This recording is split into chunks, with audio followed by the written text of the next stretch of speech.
afternoon, everybody. My name is Joanna Reyes, and I will be doing my counseling presentation on psychoanalysis therapy. I'll be the counselor, and my partner will be the client. It's nice to see you again, Judy. How are you doing? How was your weekend? I actually had a really eventful weekend. I got to go to the rodeo, and it was my niece's birthday. I got the courage enough to ride some of the rides and play some of the games. I actually won something for once. Overall, it was a really good weekend. That sounds like a great weekend. Maybe I should hit the rodeo and do something eventful. It's my life. Well, let's get right to it. Last time we spoke, you mentioned you didn't want to date, but had grown stronger feelings towards Ryan. Has anything changed since then? You're right. I really do like Ryan. But, well, recently Ryan asked me out and I rejected him. And it wasn't because of who he is. It's actually because of something he decided to do. Ryan is getting a job out of the state. This came as a really big surprise to me because, well, it was a really sudden change and I was just learning about it right before he decided to confess to me. That made it very difficult for me to accept his feelings, but I know it wasn't easy for him either, since he had to process that along with my rejection. The last thing I wanted to do was hurt him, but he was hurting me. What made it worse is that Ryan respected my choice not to date, but still wanted to keep in contact after he left. But it's just really hard to talk about this. It's all right. There's no rush. You can say whatever you like whenever you're ready. Before he left, I would constantly lean on him. He was everything to me. He took care of me, he reassured me when I needed it, or he would just keep me company without me having to ask. He just knew what I wanted, and I haven't had that in a really long time. However, things started to go really downhill once he actually left. It was like everything started to become unbearable. I didn't want to do anything. Even the simplest tasks I would find really hard to do. It became worse when it started to interfere with my work life. I always felt extremely fatigued, struggling to get up for work, constantly being late to work, even falling asleep at work, risking my job. But not even that affected me at this point. I started to become apathetic to nearly everything. I still can't eat or sleep well. The crazy thing is, I feel relieved when I hear about him or when I get to talk to him. However, it's not the same as when he was actually here. In the end, I'd get irritated or angry, and I would start being passive aggressive towards him or other people, and eventually I just want to get away. I would go to the restroom, my car, walk, anything to get me out. I feel like I'm losing my mind when all I can think about is him.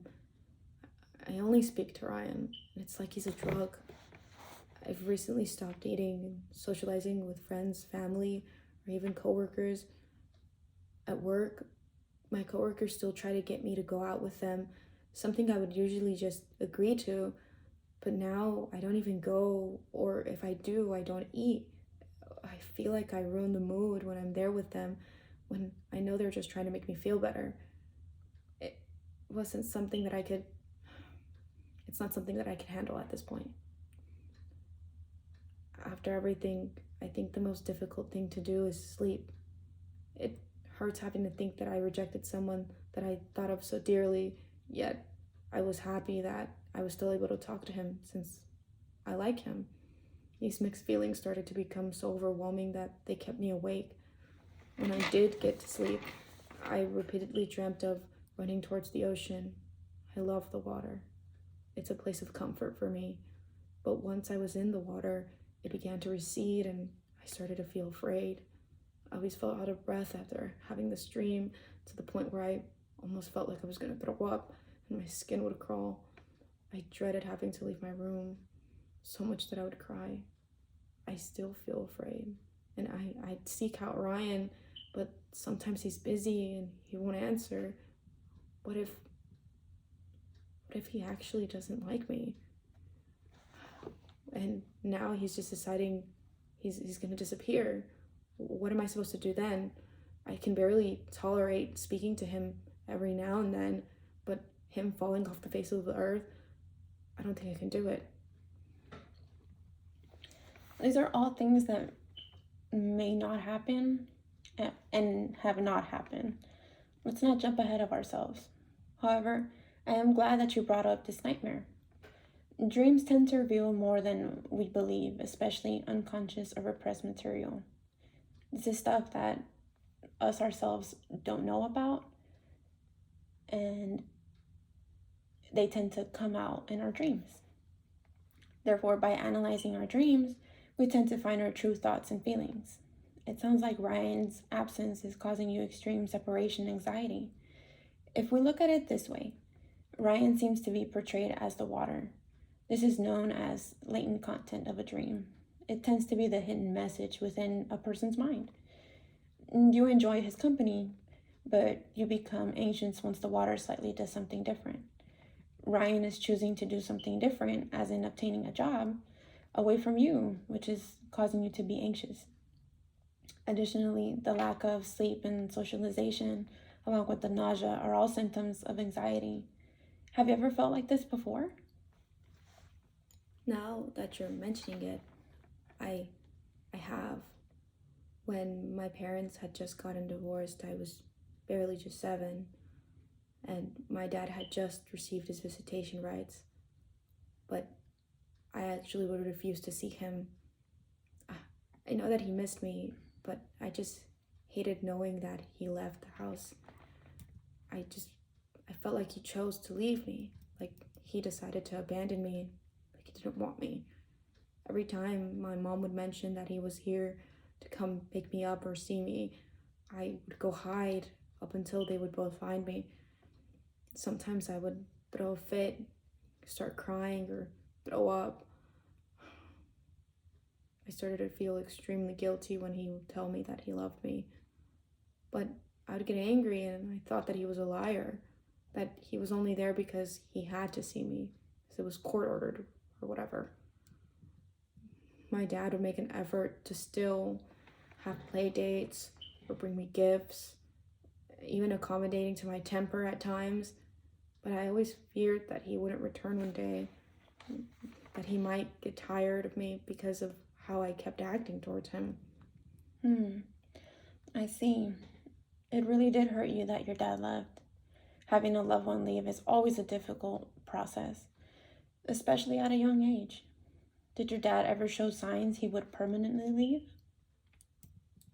From what I remember, I sometimes wouldn't hear from him for days, or I wouldn't get to see him.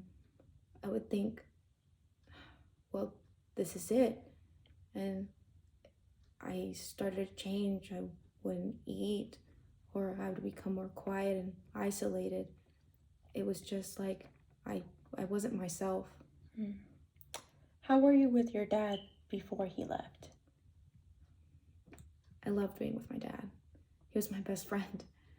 We did everything together. I relied on him for anything, especially if I was afraid or if I needed help. He was always there for me.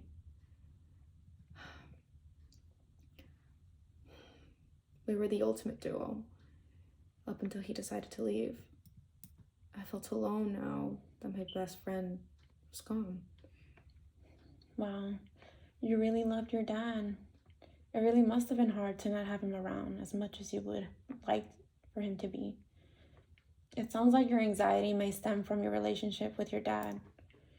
And you have transferred your views about your dad to Ryan. This is also known as transference. And Ryan unconsciously reminded you of your father. Therefore, you begin to treat Ryan like your dad, hence the denial of being in a relationship with him and the different behaviors you would show towards Ryan. That can't be it. Ryan actually chose to leave me. He could have gotten a job anywhere, but he decided to get one 10,000 miles away from me. Actually, you're right. He's exactly like my father. Funny enough, Ryan and your dad are not the same person, but they remind you of one another due to the similar behaviors they exhibit. You see how you mentioned that you felt as if your dad chose to leave you? You're speaking the same about Ryan. However, just like your father, Ryan may have his reasons to leave the state for a job. Ryan still speaks to you, but sometimes you cannot reach him. Your dad would do the same to you when you were a child. They both would spontaneously appear, but their presence was not stable, causing you to have this anxiety. Due to these behaviors they exhibited, you have repressed your feelings towards him, Ryan. Perhaps you would rather prevent what you think may happen, which is maybe Ryan saying he does not love you anymore, than trying to see where this may go. Although your circumstance with your dad turned out as such, perhaps your relationship with Ryan won't be that way. It sounds like you really like Ryan, but you're finding it hard to believe he likes you back. How come? It's just that I feel that the way that I've started to become and started acting towards him, he may find me unattractive, and eventually he'll just decide to stop contacting me. And, well, I know I can be difficult. I know it must be frustrating having to receive thousands of messages of where he is, but I just want to know. It makes me feel even the slightest better. Have you tried asking Ryan why he had to leave, or simply talking to him about how you feel in this circumstance? I don't feel like I have the right. I don't feel like I can. I just haven't. I'm afraid of what he'll tell me. What if he actually comes out and says that he doesn't love me? Or I'm just not ready to have that conversation with him.